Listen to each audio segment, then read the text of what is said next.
За дүүргийнхаа иргэдэд эмнэлгийн тусламж үйлчилгээний хүртээ хэмжээг нэмэгдүүлэх зорилгоор Баянгол дүүрэгт 2012 оноос хойш 20 гаруй тэрбум төгрөгийн бүтээн байгуулалтын ажил хэрэгжсэн. За үүний нэг нь бол ахмад насны эмнэлэг, хүүхдийн эмнэлгийн барилга юм. За анх 2 давхар эмнэлгийг бол нурааж яхад эмнэлэг болно 10 давхар эмнэлэг болно гэж яхад бол иргэд маш их эсэргүүцэж байсан. Одоо өмнө нь бол дандаа ингээ хуураад оронд нь орон сууц барьдаг байсан гэж. Тэгээ бид нар бол олон удаагийн уулзалт иргэдийнхээ хүслийн дагуу олон удаагийн уулзалт хийсний дагуу бол иргэдийг бол хүлээн зөвшөөрүүлсэн. Одоо бол иргэд маань маш их ам сайтай байдаг. Баяр бас мөн талархаж байдаг энэ эмнэлэгтэй болсон доо. Анх 2012 онд Баянгол дүүргийн 19 дугаар хорооны засаг даргаар анх ирэхэд энэ манай ахмадын эмнэлгийн суурин дээр 2 давхар 6 дугаар төв буюу 2 давхар ашиглалтын шаардлага хангахгүй ийм 2 давхар эмнэлэг байсан. Энийг бол нураад суурин дээр нь 10 давхар ийм том эмнэлгийг бол бий болгосон. Одоо хүүхдийн эмнэлэг, ахмадын эмнэлэг 2017 онд нийтдээ төсвийн 4.1 тэрбум төгрөгийн хөрөнгө оруулалтаар энэхүү эмнэлгийн барилга ашиглалтанд орсон. 100 хүүхдийн ортой хүүхдийн эмнэлэг 60 ортой ахмад насны эмнэлэг ашиглалтанд орсон. Мөнхчлөн бол одоо төлөвлөлт хяналт эмнэлгээний хэлтсийн дарга. За одоо бүх төлөвлөлтийг одоо мөнхчлөн хариуцдаг гэсэн.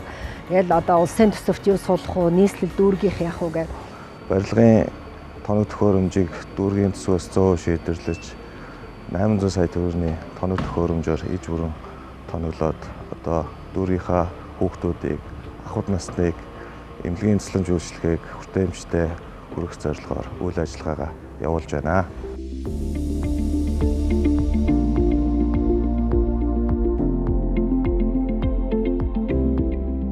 За Баянгол дүүрэг маань ахмадын эмнэлэгтэй болсноороо нийслэлдээ анхдагч нь болсоо. Тэгээд үүнд бол манай хорооны 700 гаруй ахмадууд маань их сэтгэл өндөр байгаа. За дээрэс нь бол үйлчилгээ, эмчилгээ, тэгээд сувилгаа, тэгээд уламжлалт гэдэг даар бол эмчилдэг байгаа. Тэгээд тухайн үйлчлэгэнд бол сэтгэл хангалуун байдаг.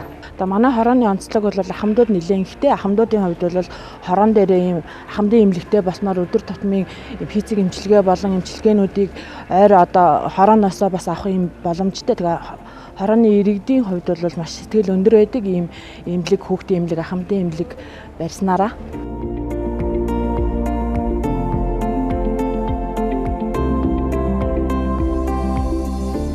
Энэ маань одоо ахмадуудаа эрүүл мэндийн үйлчилгээ үзүүлдэг, орчин үеийн тоног төхөөрөмж, технологиор ингээд хангагдсан ийм сайхан эмнэлэг байгаамаа. манай дүүргийн маань залуучууд энэ баг бэлдэж өгдөг энэ залуучууд үнэхээр ийм чадaltaй, чадвартай. Хамгийн гол нь хүнд зүгээр чадвар боловсрал байгаа сэтгэл байхгүй бол ажил бүтдэггүй. Хамгийн гол нь сэтгэлтэй байдаг. Тэгээ цаашдаа ч гэсэн энийг улам өргөжүүлж ахмадуудаа улам сайн тусламж эрүүл мэндэд анхаардаг ийм байгууллага болгохын төлөө бас ажиллана.